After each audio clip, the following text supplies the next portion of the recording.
ശബരിമലയുമായിട്ട് ബന്ധപ്പെട്ടൊരു തർക്കം ഇപ്പോൾ നടക്കുന്നുണ്ട്. വലിയ രീതിയിൽ സോഷ്യൽ മീഡിയയിലെല്ലാം ചർച്ചയാണ്. വാവരാണോ വാപുരനാണോ എന്നുള്ളത്. എരുമേലിയിൽ വാപുരൻ്റെ ഒരു ക്ഷേത്ര നിർമ്മാണം നടക്കുന്നുണ്ടായിരുന്നു. അതിപ്പോൾ ഹൈക്കോടതി ഇടപെട്ട് തടഞ്ഞിരിക്കുന്നു. അങ്ങനെ ഒരു ക്ഷേത്ര നിർമ്മാണത്തിൻ്റെ ആവശ്യമില്ല എന്നുള്ള രീതിയിലാണ് ഹൈക്കോടതിയുടെ ദേവസ്വം ബെഞ്ചാണ് ആ വിധി പറഞ്ഞിരിക്കുന്നത്. സ്വകാര്യ ഭൂമിയിലാണ്, ഒരു സ്വകാര്യ വ്യക്തിയാണ് ആ ക്ഷേത്രം പണിഞ്ഞുകൊണ്ടിരുന്നത്. അവിടുത്തെ പഞ്ചായത്ത് പറയുന്നു ഞങ്ങൾ അനുമതി കൊടുത്തിട്ടില്ല എന്ന് പറയുന്നു. ശരിക്കും വാവരും വാപുരനും തമ്മിലൊരു പ്രശ്നമുണ്ടോ? ഇടയ്ക്ക് ഗോപാലകൃഷ്ണൻ എന്ന് പറയുന്ന BJP നേതാവ് പറഞ്ഞത് ശബരിമല വഖഫ് ആണെന്ന് പറയുമോ, അവിടെ ഈ വാപുരസ്വാമി ഇരിക്കുന്നത് കൊണ്ട് നാളെ വഖഭൂമിയാണെന്ന് പറയുമോ എന്നൊക്കെ പറയും. ശരിക്കും ഈ വാപുര തർക്കത്തിൻ്റെ അടിസ്ഥാനം എന്താണ് സാർ? യഥാർത്ഥ തർക്കം ഈ മനുഷ്യർ അവനവൻ്റെ ഐഡൻറ്റിറ്റിയും വിശ്വാസവും ഒക്കെ മനുഷ്യത്വത്തിൻ്റെ ഒരു ഒരുമയ്ക്ക് വേണ്ടി മറന്നും മാറ്റിവെച്ചും അല്ലെങ്കിൽ ആവശ്യമില്ലാത്ത ഈ അടിസ്ഥാന തർക്കങ്ങളിലേക്ക് പോയും ഒക്കെ മനുഷ്യരെ ഒന്നിക്കുന്നതിന് വിരുദ്ധമായി ചിന്തിക്കുന്ന ശക്തികളുണ്ട്. ലോകത്തിൽ എല്ലായിടത്തും ഉണ്ട്. അപ്പോൾ അതിൻ്റെ ഭാഗമാണിത്. ഇപ്പോൾ ഇവരുടെ ഒരു പ്രധാനപ്പെട്ട പ്രശ്നം, അത്തരം കൺസേൺ സൂക്ഷിക്കുന്നവരുണ്ട്. എപ്പോഴും ആലോചിക്കേണ്ടത്, ഇപ്പോൾ ഒരു സംസ്കാരം ഉണ്ടായി വന്നാൽ ആ സംസ്കാരത്തിന് എവിടെ നിന്നാണ് സംസ്കാരം ഉണ്ടാകുന്നത്? സംസ്കാരം ഉണ്ടാകുന്നത് ഒന്നുകിൽ ഒരു മിത്തിൽ നിന്നായിരിക്കും. അത് പിന്നീട് വിശ്വാസമായി മാറിയിട്ടുണ്ടാവും. അപ്പോൾ അത് മതമാണ്, വിശ്വാസമാണ്. അതും അല്ലെങ്കിൽ ചരിത്രപരമായ എന്തെങ്കിലും ഒരു അംശം ഉണ്ടാവും. ഇപ്പോൾ കായംകുളം കൊച്ചുണ്ണിക്ക് ക്ഷേത്രം ഉണ്ടാകുന്നു നമ്മുടെ നാട്ടിൽ. കായംകുളം കൊച്ചുണ്ണി അറിയപ്പെടുന്ന കള്ളനാണ്. കർമ്മം നോക്കുമ്പോൾ കള്ളനാണ്. പക്ഷേ അദ്ദേഹത്തിൻ്റെ റിസൾട്ട് എന്താണ്? ഏറ്റവും ഹീനമായ കർമ്മമാണ് മോഷണം. അതുപോലും മഹത്തായ ഉദ്ദേശത്തിന് വേണ്ടി ചെയ്യുന്ന ഒരാളെ നമ്മൾ ആദരിക്കുന്നു എന്നാണ് അതിൻ്റെ അർത്ഥം. അത്രയേ ഉള്ളൂ അതിൻ്റെ കാര്യം. അപ്പോൾ പാവങ്ങളെ സഹായിക്കാൻ പണക്കാരൻ്റെ ഗോപുരങ്ങൾ, പണക്കാരൻ്റെ മണിമന്ദിരങ്ങൾ കൊള്ളയടിച്ചിട്ട് മോഷ്ടിച്ചിട്ട് കൊണ്ടുവരുന്നത് മുഴുവനും പട്ടിണി പാവങ്ങൾക്ക് അന്നം കൊടുക്കാൻ ഉപയോഗിക്കുന്നു. അങ്ങനെ ഒരാളെ നമ്മൾ ദൈവത്തിന് തുല്യമായി ക്ഷേത്രം പണിത് ആരാധിക്കുന്നു. ഇതിൻ്റെ ശരിതെറ്റുകൾ നോക്കിപ്പോകുന്നതിനേക്കാൾ അതിൻ്റെ സത്യത്തിൽ അങ്ങനെ ഒരു മിത്ത് കൊണ്ട്, അങ്ങനെ വിശ്വാസം കൊണ്ട് പുതിയ കാലത്ത് നമ്മൾ പ്രക്ഷേപിക്കുന്ന സന്ദേശം എന്താണ്? അതാണല്ലോ പ്രധാനം. ഇപ്പോൾ ഓണത്തെക്കുറിച്ച് ഇതേ ചിന്തകളൊക്കെ നടക്കുന്നുണ്ട്. മാവേലിയെ മാവേലിയെ മുഹമ്മദ് അലി ആക്കാൻ ചിലർക്ക് വലിയ താല്പര്യമുണ്ട്.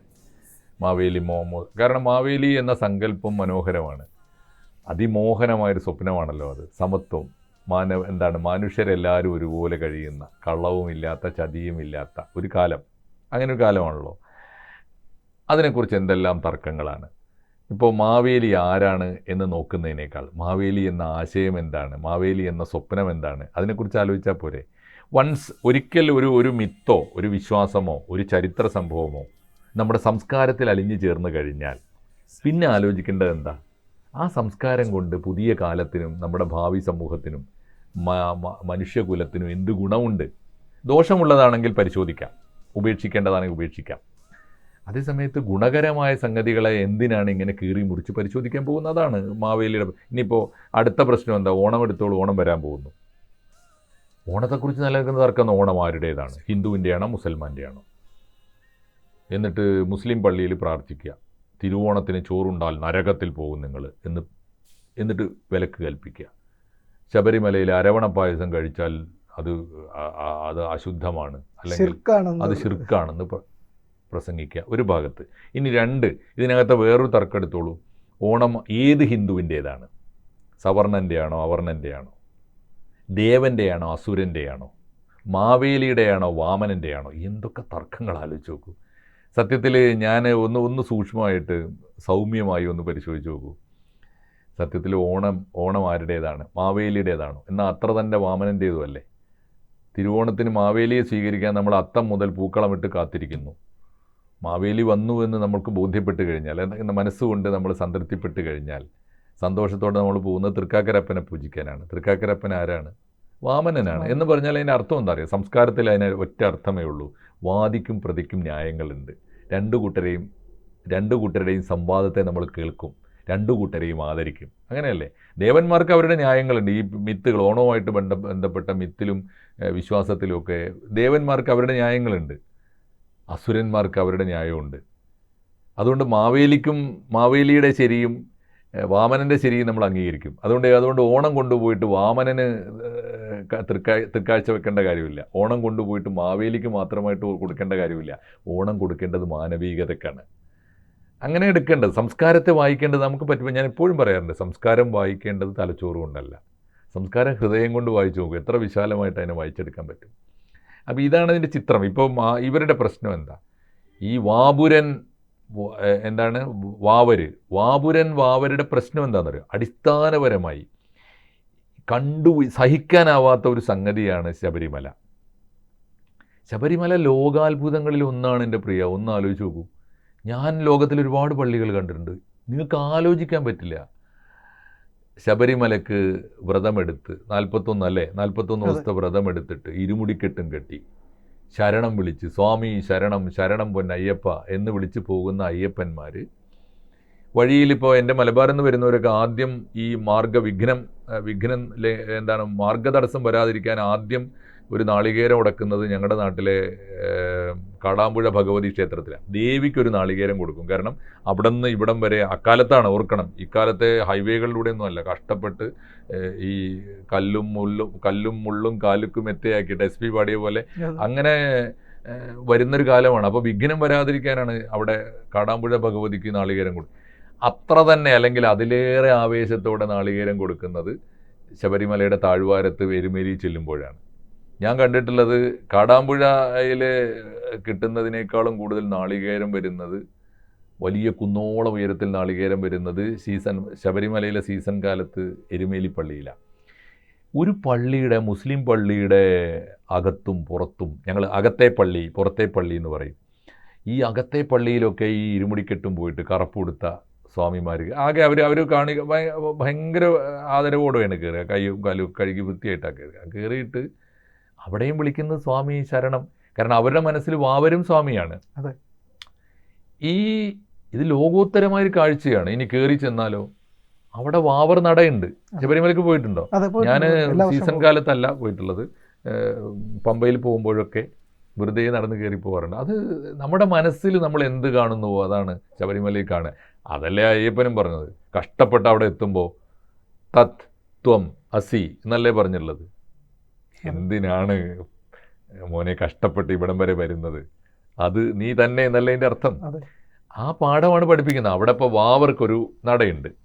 അവിടെ ഒരു കുടുംബം, ഈ വായൂരോ മറ്റോ ആണ് അത്രേ അവർ, അല്ലേ? വായുപുരം എന്ന് പറയുന്ന ഒരു നാട്ടുംപുറമാണ്. അപ്പോൾ അവിടുത്തുകാരുടെ ഒരു കുടുംബത്തിൻ്റെ അവകാശമാണ്. അവിടെ മുസ്ലിങ്ങളാണ് വന്നിരിക്കുക, അവരാണ് പ്രസാദം കൊടുക്കുക. അത് വാങ്ങിപ്പോരുന്നില്ലേ ആളുകൾ? ഏത് ക്ഷേത്രത്തിനകത്താണ് ഒരു മുസൽമാൻ്റെ പേരിൽ ഒരു നടയുണ്ടാവുക? എന്നിട്ട് മുസൽമാൻ അവിടെ പ്രസാദം കൊടുക്കാനിരിക്കുക. മഹാത്ഭുതമല്ലേ? അതിനെ നമ്മുടെ മലയാള നാടിൻ്റെ പുണ്യമായിട്ട് കാണുകയും ആദരിക്കുകയല്ലേ ചെയ്യേണ്ടത്? ശബരിമല നീണാൾ വാഴട്ടെ എന്ന് എല്ലാ വിഭാഗത്തിലും പെട്ട മനുഷ്യർ പ്രാർത്ഥിക്കുകയല്ലേ വേണ്ടത്? ശബരിമലയിലെ വാവർ സ്വാമി ക്ഷേത്രം ഉണ്ടാക്കി കൊടുത്തത്, എരുമേലിയിൽ ക്ഷേത്രം ഉണ്ടാക്കി കൊടുത്തത് പന്തളം രാജാവാണത്രേ. എന്താ അതിൻ്റെ അർത്ഥം? വാവരുടെ ഇപ്പോൾ അയ്യപ്പൻ്റെ കൂട്ടുകാരനായിരുന്നു വാവരെന്ന് പറയുന്നു. അത് പല കാരണങ്ങളുണ്ട്. ഒന്ന്, അയ്യപ്പൻ വലിയ മലമ്പ്രദേശത്തെ ഒരു മഹാരാജാവായിരുന്നിരിക്കണം. ഈ മലമ്പ്രദേശത്തെ സമ്പന്നമായ ഉൽപ്പന്നങ്ങളെ, പ്രത്യേകിച്ച് നമ്മുടെ മലഞ്ചരക്കുകളെ വലിയ വിലക്ക് കൊണ്ടുപോകണമെങ്കിൽ കടൽ കടത്തി കൊണ്ടുപോകണം. മുസ്ലിങ്ങൾക്കാണ് അന്ന് കടൽ കടക്കാൻ അവകാശം. വിശ്വാസപരമായി തന്നെ വിലക്കുണ്ടായിരുന്നല്ലോ ഹിന്ദു സമൂഹത്തിന്. അതുകൊണ്ട് ഈ വാവര് വേറൊരു കാര്യം കൂടി ശ്രദ്ധിച്ചിട്ടുണ്ടോ? വാവരുടെ പള്ളിയിലെ ഈ ഏറ്റവും വലിയ കാണിക്ക എന്താണെന്ന് അറിയാം? കുരുമുളകാണ്. അപ്പോൾ ഈ ചുക്കും കുരുമുളകും ഏലവും ഒക്കെ ഇവിടുന്ന് കടത്തിക്കൊണ്ടുപോയി ഈ അയ്യപ്പൻ്റെ നാടിന് സമ്പത്ത് കൂടി കൊണ്ടു കൊടുത്തിരുന്ന ഏറ്റവും വിശ്വസ്തനായ ഒരു അനുയായിയോ കൂട്ടുകാരനോ ഒക്കെയാണ് വാവരെന്ന് കരുതിയാൽ മതി. ഇനി അത് വാവര് മുസൽമാനാണെന്ന് കേസരി ഉൾപ്പെടെയുള്ള പലരും ആണെന്ന് സൂചിപ്പിച്ചിട്ടുണ്ട്. അതൊക്കെ സൂചനകൾ മാത്രമാണ്, മിത്തുകളാണ്. കാരണം ചരിത്രാതീത കാലം എന്ന് പറഞ്ഞുകൂടെങ്കിലും ചരിത്രത്തിൻ്റെ കൃത്യമായ ചരിത്രം, രേഖപ്പെടുത്തപ്പെട്ട ചരിത്രം ഇല്ലാത്തൊരു കാലത്താണ് സംഭവിക്കുന്നത്. അതുകൊണ്ട് ഇപ്പോൾ ഇവർക്ക് എന്താ വേണ്ടതെന്നറിയോ? വാവര് മുസൽമാനല്ല, ഹിന്ദുവാണ് എന്ന് സ്ഥാപിച്ച് കിട്ടണം. അതിനു വേണ്ടിയുള്ള തെളിവുകളൊക്കെ ആവട്ടേന്നേ. ഇനി ആണെങ്കിൽ നമ്മളെങ്ങോട്ടാണ് പോകുന്നത്? ഈ ശബരിമലയിലെ ഇപ്പോഴത്തെ ഈ സംസ്കാരം ഉണ്ടല്ലോ, ഇത് മാനവകുലത്തിന് നല്ലതാണോ ചീത്തയാണോ? മാനവകുലത്തിൻ്റെ ഒരുമയ്ക്ക് ഏറ്റവും കൂടുതൽ ഉപകാരം ചെയ്യുന്ന ലോകോത്തരമായൊരു കാഴ്ചയല്ലേ? ലോകത്തിന് മാതൃകയായ ഒരു ക്ഷേത്രമല്ലേ? ആ ക്ഷേത്രത്തിനകത്ത് ഇനിയും ഇഷ്യൂസ് ഉണ്ടാക്കിയിട്ട് ഇതിനെ മുഴുവൻ തച്ചുടച്ച് ഇതിനെ മുഴുവൻ മാറ്റിപ്പണിത് അപ്പുറത്ത് വാപുരൻ്റെ പേരിൽ ഒരു ക്ഷേത്രം ഉണ്ടാക്കി എന്നിട്ട് ആളുകളെ മുഴുവൻ ഈ വാപുരൻ്റെ പേരിലും വാവരുടെ പേരിലും ഭിന്നിപ്പിച്ച് വാവര് ഇത് അവരൻ്റേതാണ്, വാവര് മുസൽമാനാണ്, അവനെ നമുക്ക് വേണ്ട, ഇപ്പുറത്ത് വാപുരൻ ഹിന്ദുവാണ്, അവനെ കണ്ടിട്ട് പോയാൽ മതി, ശബരിമലയ്ക്ക് ഒരു പുതിയ കലാപത്തിൻ്റെ പോർമുഖം തുറക്കുകയാണ്. നല്ല ലക്ഷ്യമല്ല അത് തീർച്ചയായിട്ടും. എന്ത് പ്രയോജനം? ഞാൻ പറയുന്ന ചരിത്രത്തിൽ മൂടിയിട്ട മണ്ണുകളൊക്കെ ഞാൻ എൻ്റെ മുസ്ലിം സഹോദരന്മാരോടൊക്കെ പറയാറുണ്ട്. ഈ സുൽത്താൻമാർ അതിക്രമങ്ങൾ കാണിക്കാത്തവരാരാണ്? അവർ ഈ നാട് ഭരിക്കാൻ വന്നത് എന്തിനാണ്? കൊള്ളയടിക്കാനും ഇവിടെ ആഡംബര ജീവിതം നയിക്കാനും ഇവിടുത്തെ വിഭവങ്ങൾ സ്വന്തമാക്കാനും അല്ലേ? അവർ തീർച്ചയായിട്ടും പണം കുന്നുകൂടി കിടന്ന ക്ഷേത്രങ്ങളൊക്കെ കൊള്ളയടിച്ചിട്ടുണ്ട്.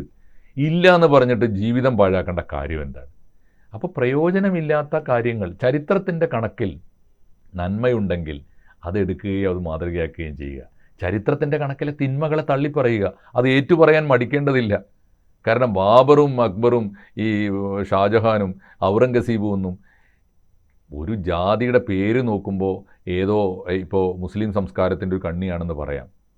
അതിനെയൊക്കെ ഓൺ ചെയ്യുകയും അതിൻ്റെയൊക്കെ അവകാശികളായി അതിൻ്റെയൊക്കെ ഗുണവും ദോഷവും ഏറ്റുവാങ്ങുകയും ചെയ്യേണ്ട കാര്യം എന്താ? എനിക്കെന്നല്ല, ആർക്കും എൻ്റെ ബാധ്യതയില്ല. കാലത്തിൻ്റെ കണക്ക് തീർക്കുകയല്ല പുതിയ കാലത്തിൻ്റെ ബാധ്യത. പുതിയ കാലത്ത് മനുഷ്യനെ ഒന്നിപ്പിച്ച് സാംസ്കാരികമായൊരു പുതിയ അവബോധത്തോടു കൂടി നാടിൻ്റെ നന്മയ്ക്ക് വേണ്ടി ഒരുമിച്ച് നിൽക്കുകയാണ്. അതല്ലേ ചെയ്യേണ്ടത്? അങ്ങനെ ചെയ്യുമ്പോൾ വാവര് പള്ളി നടത്തുന്ന എരുമേലിയിലെ മുസ്ലിം പള്ളി കമ്മിറ്റി ജമാഅത്തിനും സന്തോഷം, അവരെല്ലാ സൗകര്യങ്ങളും ചെയ്തു കൊടുക്കും, അവർക്ക് വലിയ വരുമാനം വരുന്നുണ്ട്, വിശ്വാസത്തിന് പരസ്പരം ഉള്ള ഒരു വലിയ സൗഹൃദം വരുന്നുണ്ട്, കലാപം ഉണ്ടാകുന്നില്ല, വെറുപ്പുണ്ടാകുന്നില്ല. അങ്ങനെ ഒരു സംസ്കാരത്തെ തകർക്കാനുള്ള ഏറ്റവും പുതിയ നീക്കമാണ് ഈ വാപുരൻ. ഇത്തരം മിത്തുകളൊക്കെ തേടിപ്പോയാൽ പലതും ഉണ്ടെന്നേ. കേരളത്തിലെ ഇത്തരം മിത്തുകൾ പരിശോധിച്ചു പോയാൽ ഈ നമ്മുടെ ശ്രീപത്മനാഭസ്വാമി ക്ഷേത്രത്തിൽ ഒരു മേത്തൻ മണിയുണ്ട്. അതിൻ്റെ ചരിത്രം അന്വേഷിച്ച് പോയിട്ട് ഞെട്ടിപ്പോയ ഒരാളാണ് ഞാൻ.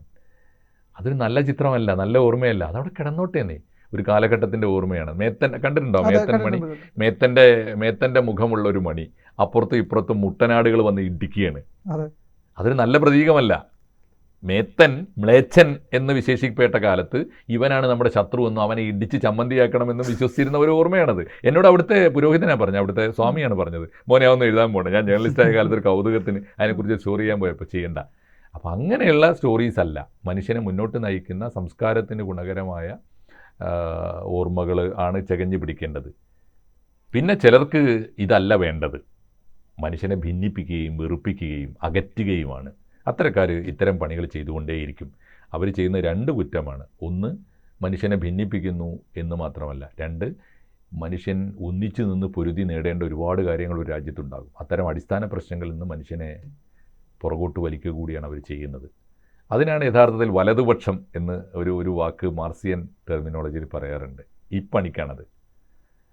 അത് ആര് ചെയ്താലും കേരളം അത് അർഹിക്കുന്ന ഗൗരവത്തോടെ പരിഗണിക്കുകയും അവഗണിക്കുകയും ചെയ്യണമെന്നാണ് എൻ്റെ ഒരു നിർദ്ദേശം. കൂടുതൽ വാർത്തകളും വിശേഷങ്ങളും നിങ്ങളിലേക്ക് എത്താൻ ABC മലയാളം സബ്സ്ക്രൈബ് ചെയ്യുക, ബെൽ ബട്ടണും അമർത്തുക.